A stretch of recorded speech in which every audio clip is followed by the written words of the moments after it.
Assalamualaikum warahmatullahi wabarakatuh. Di sini saya akan mewawancarai salah satu guru tentang masa-masa pemerintahan zaman Soeharto. Assalamualaikum Kak Ita. Saya mau bertanya masalah apa tentang zaman Soeharto. Mohon jawab ya pertanyaannya. Gimana pandangan Bu Ita terkait masa pemerintahan Soeharto? Pertama, masa apa dulu nih?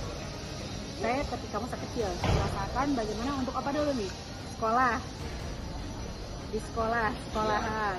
Ya kalau sekarang merasa bahwa NKRI banget ya, NKRI banget. Kenapa? Karena setiap siswa itu diwajibkan hafal undang-undang. Setiap siswa diwajibkan untuk hafal parlemen, menteri-menteri. Jadi NKRI banget dan kalau ditanya NKRI mana pemerintahan sekarang dengan Soeharto yang saya rasa ya. Jadi saya mulai dari SD itu paham, ngerti banget pemerintahan beliau, ngerti banget bagaimana Soeharto itu menjadikan parlemen itu pro rakyat, walaupun yang menjadi menteri ataupun yang menjadi parlemen itu adalah teman-teman dekatnya. Walaupun. Oke, lanjut kita pertanyaan kedua ya Bu ya. Ya, Apa yang Ibu Ita ingat terkait kebijakan pemerintahan Soeharto? kebijakannya tentang swasembada pangan. Jadi, masya Allah ya, saya itu punya orang tua, itu punya sawah, itu benar-benar sawah itu menghasilkan, dijual. Kalau sekarang sawah itu nggak bisa menghasilkan. Kenapa? Beli pupuknya aja mahal. Bagaimana mau swasembada pangan? Kita impor terus mas sekarang itu Cina, dan itu pada zaman Soeharto tidak boleh kita itu impor ke negara lain. Jadi benar-benar swasembada pangan, berasa banget murah. Ya, semua harga serba murah. Gitu. Jadi saya punya orang tua, punya kebun, itu benar-benar menghasilkan mas, dijual. Kok sekarang kebun udah menghasilkan, habis sama pupuk, habis sama habis sama biaya untuk penanaman. Kalau zaman Soeharto saya ngerasa bahwa setiap orang sampai imigrasi ya, ini kalau di Jawa ini udah penuh, sampai di transmigrasi ke daerah Sulawesi, Kalimantan, itu benar-benar mereka itu bertani, dan bertaninya bukan sekedar bertani bercocok tanam, tapi menghasilkan dan dapat duit gitu loh.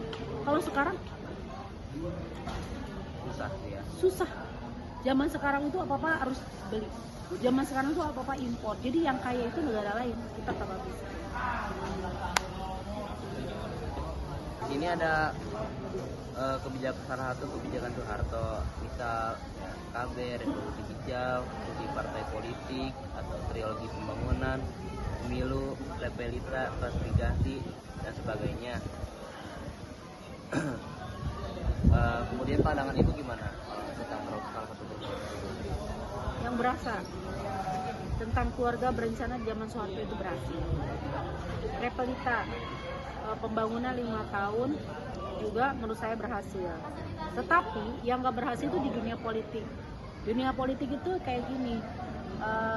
Kalau sekarang, tapi yang sekarang tuh lebih, maaf ya, lebih gila ya, memaksakan kehendak. Ya. Kalau Soeharto itu bukan keluarganya yang jadi, tapi teman-teman dekatnya, teman-teman yang memang yang mendukung dia gitu. Dan itu setiap 5 tahun sekali itu selalu terpakai, selalu itu lagi sampai hafal. Nama menteri-menteri itu hafal. Dan dunia politik, bagusnya cuma Soeharto, nggak banyak partai mas, cuman tiga partai, jadi disatukan antara nasionalis, agama, itu satu lagi nasionalis, agama, satu lagi perpaduan ya. Jadi ada yang PDI ya, zaman dulu juga PDI, tapi berkumpul tuh orang-orang yang partai-partai yang agak sedikit menurut saya tuh agak berbahaya ya. Tapi kalau misalkan kayak Mas Yumi bergabung di P3, satu lagi Golkar. Nah Golkar ini nasional banget gitu. Jadi partai-partai yang itu bergabung di Golkar. Jadi tapi tiga tersebut pasti aja kalaupun pemilu yang menang itu lagi. Golkar lagi saya nggak ngerti gitu. Padahal kekuatan ya tapi memang sih merata sih Mas. Walaupun Golkar yang memegang kekuasaan, saya rasakan ya rata sih orang-orang itu sesuai dengan usahanya dapat rezekinya. Kalau sekarang kan terlihat ya, yang kaya semakin kaya, yang miskin semakin miskin. Gitu. Ya terlihat banget perbedaan. Menurut Ibu Ita, bagi generasi muda pentingkah kita untuk tahu dan mengenal masa Soeharto, dan apa saja yang bisa generasi muda contoh dari pribadi Soeharto untuk kami yang menjadi pemimpin masa depan? Pertama, Soeharto itu rakyat ya. Kalau memang mau dia tuh ada program namanya AMD, Abri Masuk Desa. Itu dan itu saya rasakan. Saya tuh di daerah saya belum ada MCK, belum ada banyak rumah yang nggak punya WC, nggak punya toilet. Itu dibangun namanya MCK umum. Jadi siapapun itu boleh di situ sampai dibangunkan. Itu oleh siapa? ABRI. Karena Pak Harto itu ABRI. Itu ABRI Masuk Desa, bikin pompa begini. Saya rasakan gitu. Pokoknya satu rakyat ya. Kedua Pak Harto itu lebih pro rakyat karena tidak ada barang-barang yang murah, tidak ada barang-barang yang mahal, karena tidak ada barang-barang yang tidak bisa dibeli oleh rakyat. Satu. Yang kedua, swasembada pangan bisa menyebabkan rakyat di desa itu benar-benar berkualitas hidupnya. Karena mereka punya sawah itu benar-benar jadi duit. Kalau sekarang mereka punya sawah nggak jadi duit, Mas. Yang kaya makin kaya. Miskin. Kenapa? Karena produksi pupuk itu ada namanya tengkulak. Kalau sekarang itu ada ijon ya, sistem ijon tuh jadi ada tengkulak yang mematok harga berdasarkan semua dunia. Jadi kalau di petani harganya murah, tapi sudah masuk ke kita itu harga mahal sekarang. Tapi zaman dulu enggak. Di petani segitu, kemudian ke kita pun enggak mahal. Karena Pak Harto tadi rakyat. Kalau saya merasakan seperti itu. Terus yang ketiga, walaupun Pak Harto itu memimpin cukup lama ya, menurut saya juga terlalu lama gitu, tetapi berwibawa, punya vibe positif, punya istilahnya wibawanya dia itu bukan karena dia punya jabatan, tetapi retorika bicaranya juga bagus gitu. Sampai kita hafal gaya bicara dia itu hafal. Saya sampai hafal banget. Terus yang keempat adalah dia tidak jor-joran untuk pembangunan yang tidak bermanfaat. Gedung-gedung mewah-mewah enggak. Tetapi pembangunan itu diperuntukkan untuk rakyat. Jalan ada jalan. AMD siapa yang bangun? ABRI yang bangun, Mas. Kalau sekarang siapa?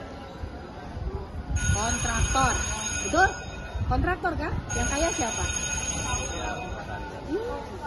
Kalau dulu mah ABRI itu benar-benar manfaatnya. Kalau sekarang ABRI apa sih gawainya? Jadi dulu mah ABRI juga jadi kuli ya? Dulu mah yang bangun rumah orang miskin itu ABRI. Itu Pak Harto tuh menginginkan ABRI itu benar-benar AMD, ABRI Masuk Desa. Kalau sekarang mah apa sih fungsinya ABRI? Ngambilin duit dari rakyat, digajinya pakai uang rakyat ya kan, dari pajak itu kan ABRI gajinya. Kerjanya belum tahu ngapain. Nah, kerjanya juga kan perang katanya, jaga mercusuar, jaga perbatasan. Tapi banyak ABRI yang nganggur. Iya. Kalau sekarang, tapi kalau dulu zaman Soeharto Tidak ada ABRI yang nganggur. Keren. Itu yang patut diitukan adalah bagaimana sifat kepemimpinannya, menurut saya gitu ya, memanfaatkan semua lini pemerintahan menjadi bermanfaat untuk masyarakat. Ini pertanyaannya sudah beres ya. Terima kasih atas informasi berharganya. Semoga informasinya bisa kita gunakan untuk ini ya, pelajaran. Siap. Pelajaran siapa sih? Sejarah.